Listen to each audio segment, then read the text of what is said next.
At the lawyer's office, I discovered my parents left me nothing. My brother inherited everything. I quietly canceled all transfers. A month later, my mother texted me, "Mortgage is due." I replied, "Not mine. My name is Alice Michelle.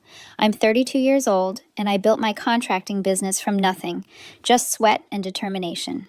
Growing up, I was always the responsible daughter, while my younger brother Derek was clearly the favorite. When I received the call about my parents' estate planning meeting, I expected justice after years of supporting them financially and emotionally. I never imagined my own parents would betray me in such a calculated way. I grew up in a modest neighborhood in the suburbs of Boston. My father, Robert, worked in insurance, bringing home a decent salary that kept us comfortable but never wealthy. My mother, Susan, taught third grade at the local elementary school. From the outside, we probably looked like the typical American middle-class family, but inside our house, the dynamics were far from balanced. My brother Derek is 5 years younger than me, and from the moment he was born, the center of attention in our family shifted. While I was the serious, studious type who got straight A's and followed the rules, Derek was charismatic, outgoing, and struggled academically. This difference in our personalities might not have been a problem in some families, but in ours, it created a clear division of parental affection. I still remember my high school graduation. I was valedictorian, had earned a partial scholarship to Boston University, and had been accepted into their competitive engineering program. My parents attended the ceremony, of course, but the celebration afterward was minimal. A quick dinner at Applebee's, a card with $50. And then the conversation quickly shifted to Derek's upcoming baseball tournament. 2 weeks later, when Derek's team won a regional championship, my parents threw a backyard barbecue, invited extended family, and bought him a new gaming system. It wasn't the material difference that hurt, it was the enthusiasm gap. My achievements were acknowledged. Derek's were celebrated. College was when the financial disparities became impossible to ignore. Despite my scholarship, I still needed to cover a significant portion of my tuition. My parents contributed what they could, about a quarter of the costs, but made it clear that I was expected to handle the rest. I took out modest loans and worked 3 part-time jobs, mornings at a coffee shop, evenings at the campus library, and weekends doing construction with my uncle's company. I barely slept, but I managed to graduate with minimal debt and valuable work experience. Derek's college experience couldn't have been more different.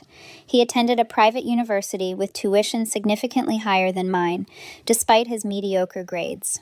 My parents covered all his expenses: tuition, room and board, meal plan, even spending money, while I had to finance most of my own education.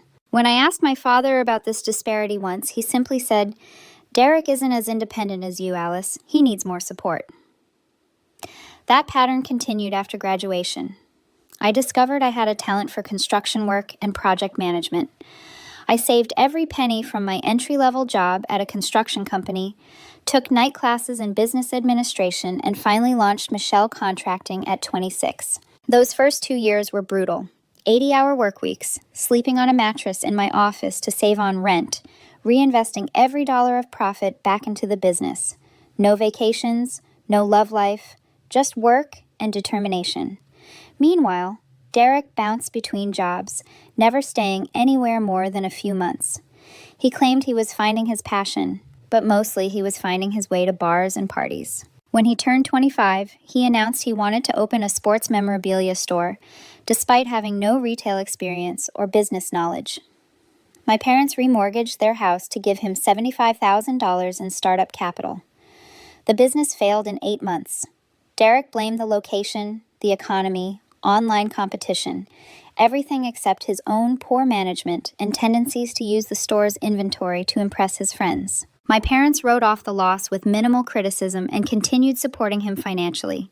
During the same period, my father had a health scare, a minor heart attack that required surgery and several weeks of recovery.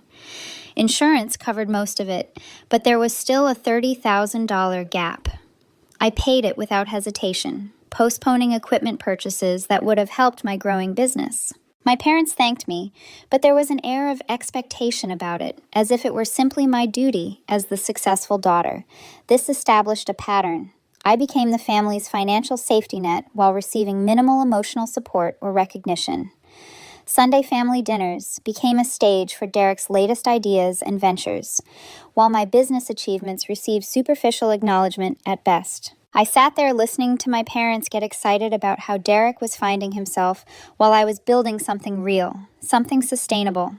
Last year, when my parents mentioned they were having trouble with their mortgage payments due to rising property taxes, I set up an automatic monthly transfer to their account without hesitation. It was $2,800 a month, money I could have been investing in my business or saving for my own future. But they were my parents, and despite everything, I loved them and wanted to ensure they were comfortable. I never expected gratitude, but I did expect fairness.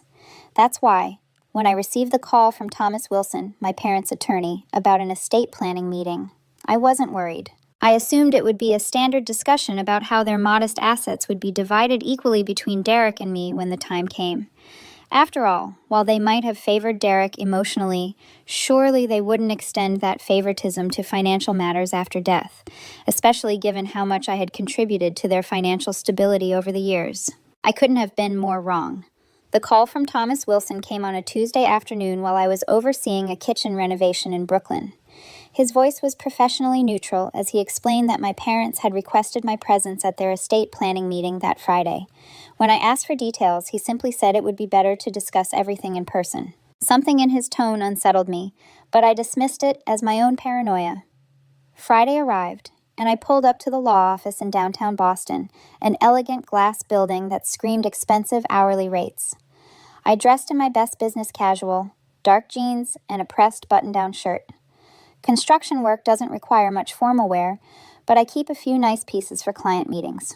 The receptionist directed me to conference room 3. When I entered, I immediately sensed something was wrong.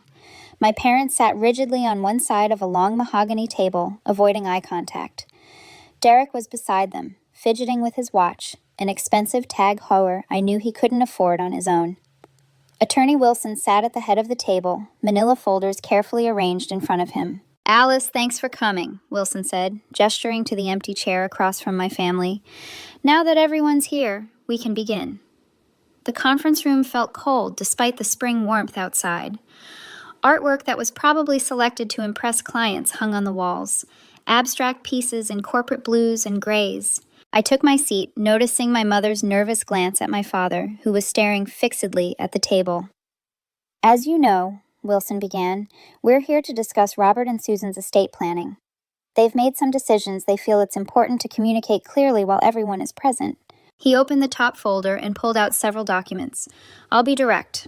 Robert and Susan have decided to put all their assets in Derek's name with him as the sole beneficiary of their estate." The words hung in the air. I must have heard wrong. "I'm sorry, what?" I asked, looking at my parents, who still wouldn't meet my eyes. Wilson continued with clinical detachment. "Their house, investment accounts, insurance policies, and personal belongings will transfer to Derek upon their passing. You, Alice, will receive your father's baseball card collection and your grandmother's recipe book, as specifically requested by your mother." I felt like I'd been punched. Baseball cards? A recipe book? After everything I'd done? This is a joke, right? I looked directly at my father, who finally raised his eyes. "Alice," he said, his voice trying to be firm but wavering slightly, "we've thought about this a lot. You're successful. You've built a thriving business." "Derek needs more security than you do," my mother chimed in, her voice high and brittle. "We're just trying to be practical. You've always been so good at taking care of yourself." I turned to Wilson. "Can you explain exactly what assets we're talking about here?" He nodded and began listing them methodically. "The house, valued at approximately $650,000, which you helped them refinance and have been making payments on. Investment accounts totaling approximately $180,000, built partly with money you gave them for their retirement, life insurance policies with combined benefits of $300,000. And then came the bombshell. "Additionally," Wilson continued, "your parents recently took out a new mortgage on the house to provide capital for Derek's new business venture.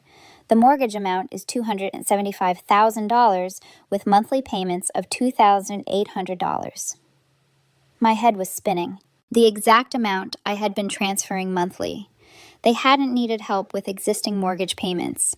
They had paid off their original mortgage years ago. They had taken out this new mortgage to finance another of Derek's doomed business ideas, knowing I would cover the payments. "What business venture?" I asked, looking at Derek, who had the decency to look slightly uncomfortable. "An upscale sports bar," my mother said quickly, with a note of pride in her voice. "Great location downtown, very promising." "And you expect me to keep making these mortgage payments?" I asked incredulously. My father cleared his throat. "We would appreciate your continued support during this transition period, once Derek's business takes off." "So, let me understand this," I interrupted, struggling to keep my voice even. "You've taken out a new mortgage on your debt-free house to finance Derek's business, knowing I've been making your monthly payments. You've structured your estate plan so that everything you own will go to Derek, and you expect me to keep paying a mortgage on a house that will belong entirely to my brother." The room fell silent. Derek examined his manicured nails. My mother dabbed at non-existent tears. My father shifted uncomfortably. Wilson intervened. "I understand this may come as a surprise." "A surprise?" I laughed, a hollow sound even to my own ears. "A surprise is a birthday party. This is—" I struggled to find the right word. "This is betrayal." "Don't be so dramatic." Derek finally spoke, rolling his eyes. "It's not like you need their money." I stared at my brother, this person who had received everything while I had worked for every crumb. He didn't even have the self-awareness to acknowledge his privilege. In his mind, this was just the natural order of things. Him receiving, me providing. "Is there anything else I should know?" I asked Wilson, ignoring Derek completely. Wilson looked at my parents, then back at me. "The estate plan designates Derek as the primary beneficiary of all assets upon your parents' passing. I suggested a more equitable distribution, but your parents were firm about their wishes." I stood slowly, collecting my jacket.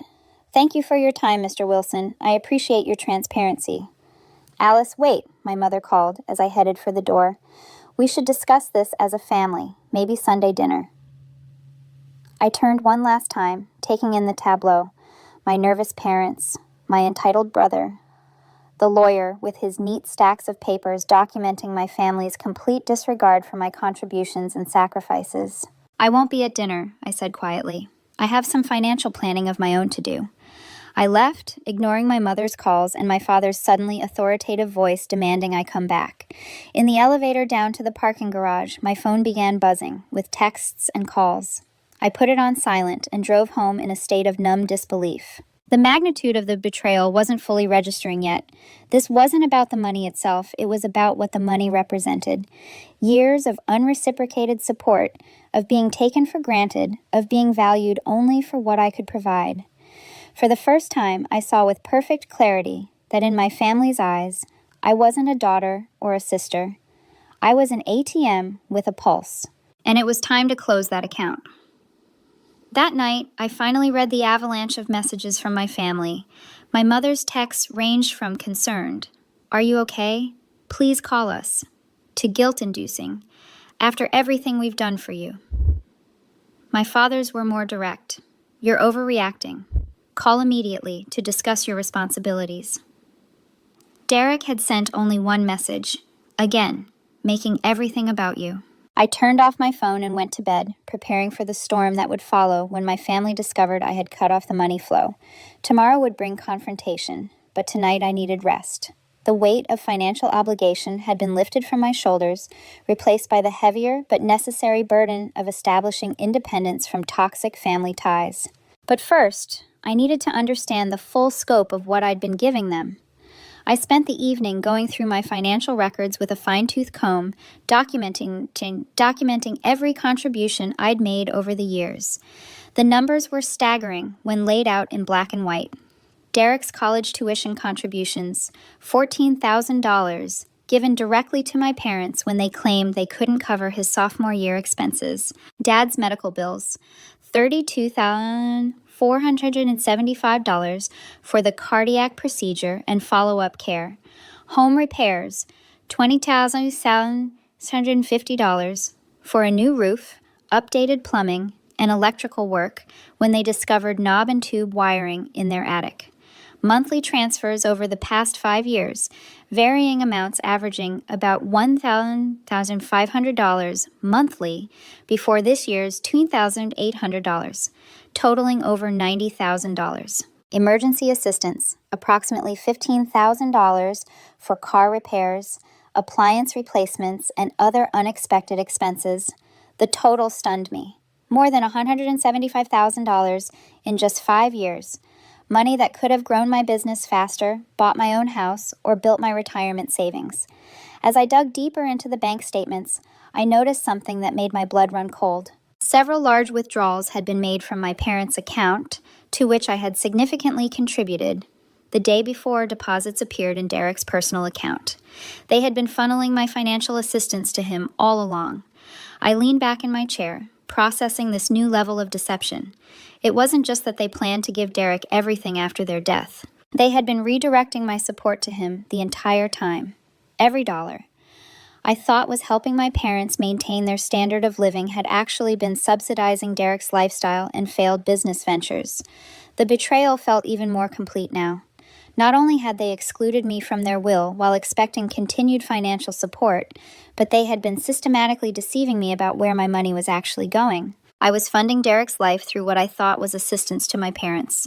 I called my financial advisor, Margaret Jenkins, and scheduled an emergency review.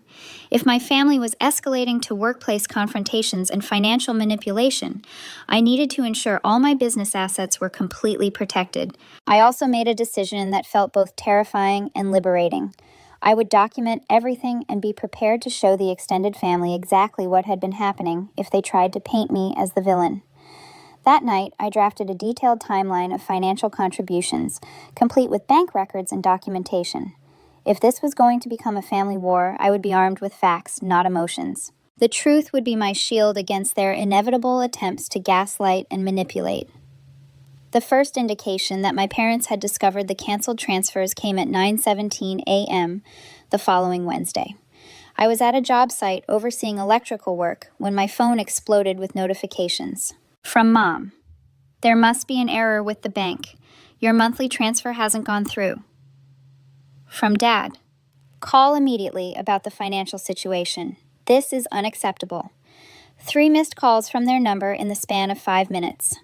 I silenced my phone and finished my meeting, maintaining professional composure despite knowing my family was probably going insane.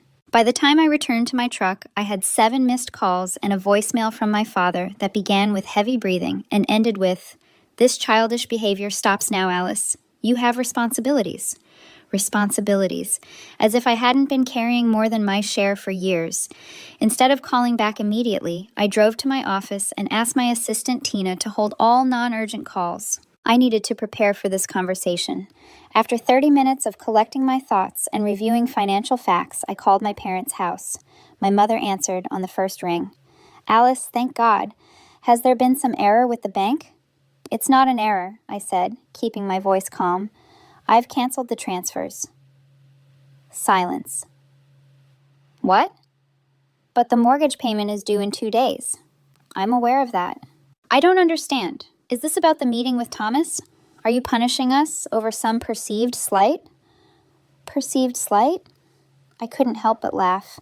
"You remortgaged your house using my money to finance Derek's business, then eliminated me completely from your will. That's not a perceived slight, Mom. That's a calculated decision." I heard muffled conversation. Then my father got on the phone. "What the hell do you think you're doing?" he demanded, his voice tight with anger. "Your mother is crying." "I'm establishing financial boundaries," I replied, something I should have done years ago. "We're your parents," he shouted. "You can't set boundaries with us. We raised you, gave you a roof, fed you, and I've paid that back 10 times over," I interrupted. "I have contributed over $175,000 to your household in just the last 5 years. Money that apparently went to Derek's failed businesses and this new mortgage I knew nothing about." The conversation deteriorated from there. My father threatened. My mother pleaded. I remained firm. It ended with my father declaring, "If this is how you want it, fine. Don't expect to be welcome at Sunday dinner ever again." It was supposed to hurt me, but instead I felt strangely liberated. "That works for me," I said. "Goodbye." Over the following weeks, my family's pressure campaign intensified. Daily calls, emotional text messages, even a tearful voicemail from my mother saying, "We don't understand why you're punishing us like this after everything we've sacrificed for you." The gaslighting was breathtaking in its audacity. They hadn't sacrificed anything for me since I was 18. If anything, I had been the one making sacrifices to support them. And, by extension, Derek. The psychological warfare became more sophisticated as days passed.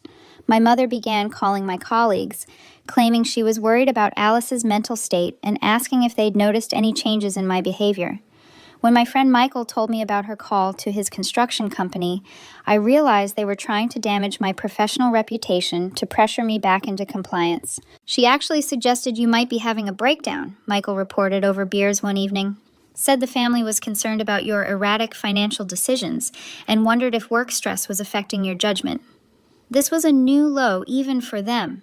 Attacking my professional credibility crossed a line I hadn't expected them to cross. It made me realize how desperate they'd become and how little they actually respected me as a person.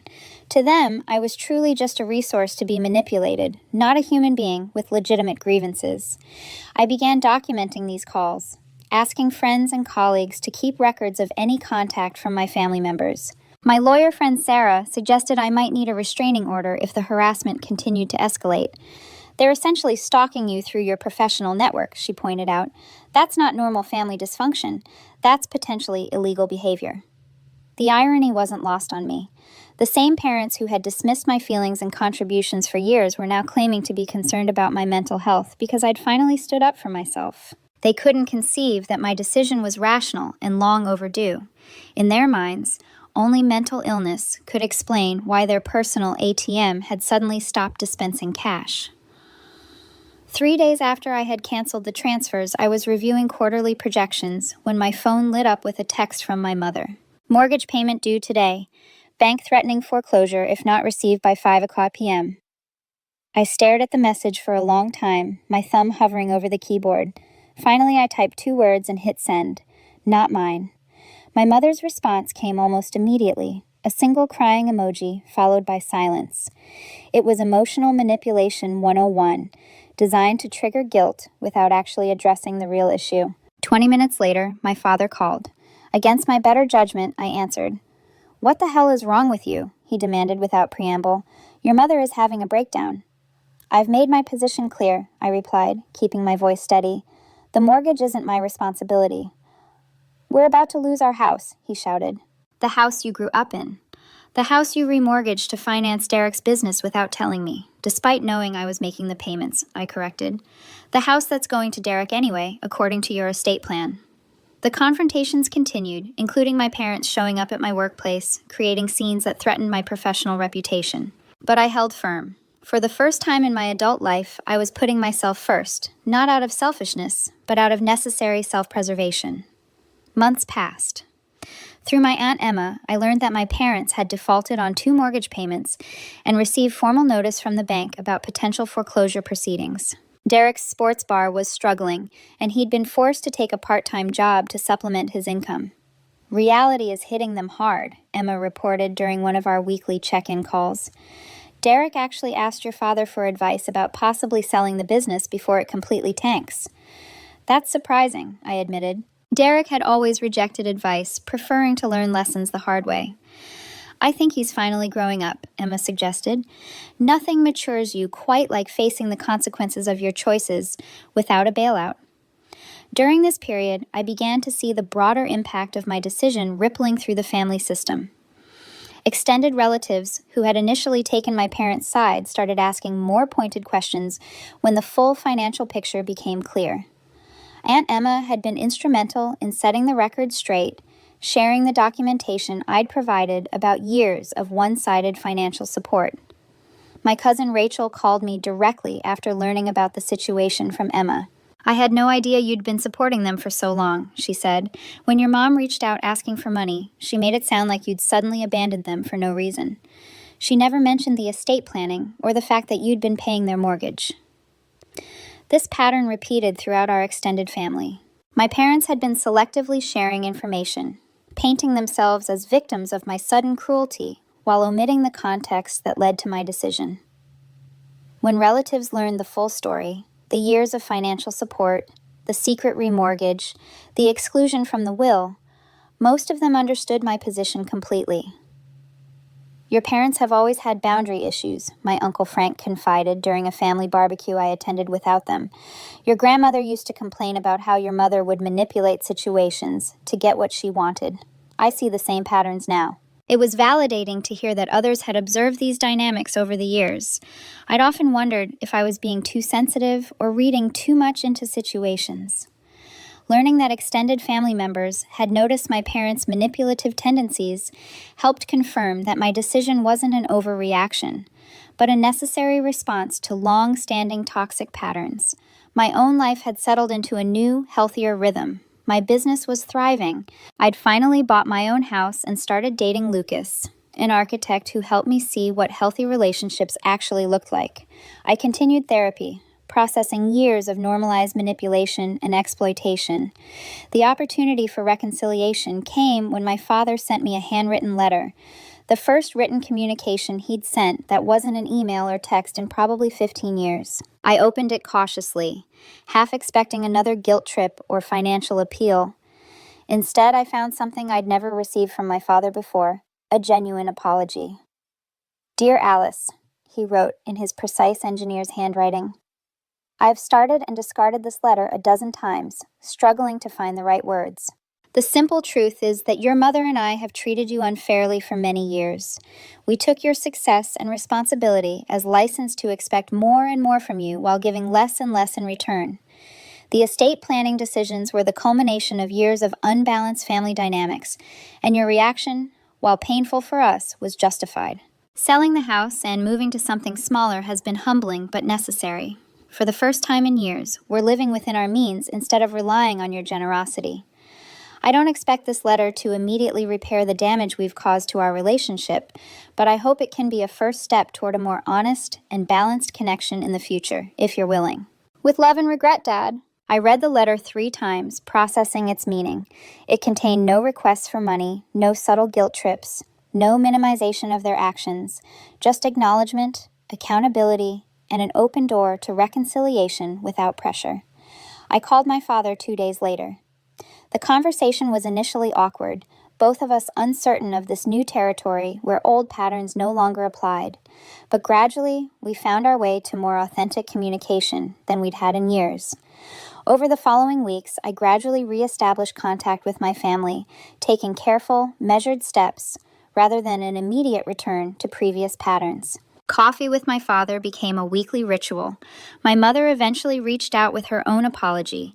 Derek and I had our own reckoning, where he acknowledged his entitled behavior and resentment of my success. For Christmas, I decided to help my parents with a down payment on their condo, not as an ongoing obligation, but as a one-time gift given freely. I made it clear this wasn't a return to previous arrangements, and they accepted the contribution with genuine gratitude rather than entitled expectation. The new year brought continued healing and adjustment. My relationship with Lucas deepened as we discussed a future together. My business continued thriving, and I finally felt free to enjoy my success without the constant drain of family financial obligations. My parents settled into their new, more modest lifestyle with surprising grace. My father's part-time consulting evolved into a small business of his own. My mother began volunteering at a local elementary school and eventually accepted a paid position as a teacher's aide. Derek's growth was perhaps the most surprising development. The humbling experience of business failure, followed by the structured learning environment of his management position, matured him considerably. He began dating a sensible woman who challenged his more impulsive tendencies and developed a genuine interest in understanding business operations. During a family dinner in early spring, now a monthly occurrence rather than the weekly obligation it had been before, my mother made an observation that captured how far we'd all come. "It's strange," she said, looking around the table at her husband, her 2 children, and the partners in our lives. "For years, I worried so much about what would happen to this family if Alice stopped supporting us financially. I never imagined we'd all end up stronger and happier because of it." Later that night, as Lucas and I drove home, he asked if I regretted how things had unfolded. "Only one thing," I replied after thinking about it. I wish I'd established those boundaries years earlier, before resentment had built up on all sides, but I'm grateful we eventually found our way to healthier relationships. That's what matters in the end, he agreed, squeezing my hand. Not that you got there perfectly, but that you got there. In the years since that fateful meeting in the lawyer's office, I've learned profound lessons about family, boundaries, and self-worth. I've discovered that true love doesn't exploit or take for granted. I've realized that sometimes the most loving action is refusing to enable harmful patterns. And perhaps most importantly, I've learned that forgiveness doesn't require returning to unhealthy dynamics. It's possible to forgive while maintaining boundaries necessary for everyone's growth. My family relationships will never be perfect. We all carry scars from the patterns we participated in for decades, but now they're built on honesty, mutual respect, and genuine care rather than obligation, exploitation, and unbalanced expectations. That transformation, painful and messy as it was worth every difficult moment along the way. Sometimes the most courageous thing you can do is stand up for your own worth. And sometimes the most loving thing you can do for your family is refuse to enable their dysfunction, even when it means walking away from everything you've known and starting over on your own terms. There's a peace in my life now that I never thought I'd find. The constant anxiety of wondering what financial emergency would land on my doorstep next is gone. Instead, I wake up every morning with clarity about my priorities, my business, my future, and the man I love. Lucas has been my anchor through all of this. He saw the toll my family's expectations had taken on me long before I had the courage to acknowledge it. When I finally drew the line, he didn't try to sway me one way or the other. He simply stood beside me, reminding me that I deserved fairness, respect, and freedom. In many ways, the strength of our relationship became the mirror I needed. I saw how different life could be when someone loved me for who I was, not for what I could provide. Lucas never asked me for anything beyond honesty and partnership. For the first time in my adult life, I wasn't being drained. I was being filled. There were still difficult moments. Holidays remained complicated. Some relatives tried to bridge the gap, inviting me and Lucas to gatherings where my parents were also present. At first, I declined, not ready to reopen wounds that had barely begun to heal. But gradually, I learned how to show up without surrendering my boundaries. The first time we all sat at the same table again, I felt the old tension ripple through my body. My father cleared his throat more than usual. My mother fussed with napkins and dishes. Derek avoided eye contact. But I noticed something different too. There was humility in their demeanor, an absence of entitlement that had once been so thick it suffocated every room we entered together. I didn't rush to fill the silence. I let it exist. And eventually, real conversations replaced the awkwardness. My parents asked about my projects, not with feigned politeness, but with genuine interest. Derek spoke about his new role in management with a tone of responsibility I hadn't heard before. He even admitted, in his own halting way, that he understood now how much I had carried. Forgiveness wasn't a single event. It was a process. Some days I felt open to it. Other days, I felt the sting of betrayal all over again. But Lucas reminded me that forgiveness wasn't about excusing the past. It was about freeing myself from it. When he proposed to me, on a quiet evening in our backyard, the city skyline glowing in the distance, I felt a wave of gratitude so strong it brought me to tears. Gratitude that I had survived the years of imbalance, gratitude that I had learned to stand tall on my own, and gratitude that I had found a partner who valued me without conditions. The wedding was small, intimate, nothing like the grand displays my parents once insisted upon for Derek's fleeting ventures. Just close friends, a few supportive relatives, and vows that felt like promises I could believe in. My father walked me down the aisle, his hand trembling slightly, his eyes wet with a mixture of regret and pride. My mother cried softly, not from manipulation this time, but from a place of genuine emotion. I chose to let them be there, not because I had forgotten the past, but because I had chosen to build a different future. One where love was not measured in dollar amounts or sacrifices silently endured, but in respect, care, and presence. Today, as I sit in the home Lucas and I designed together, I can finally say that the weight has lifted. My business continues to thrive, my marriage is strong, and my family, while imperfect, has learned to exist with boundaries that honor everyone. I know now that I am more than what I provide. I am worthy of love that doesn't come with conditions. And though the road to this realization was painful, it led me exactly where I was meant to be. With Lucas by my side, I am not just surviving. I am living, fully, freely, and finally on my own terms.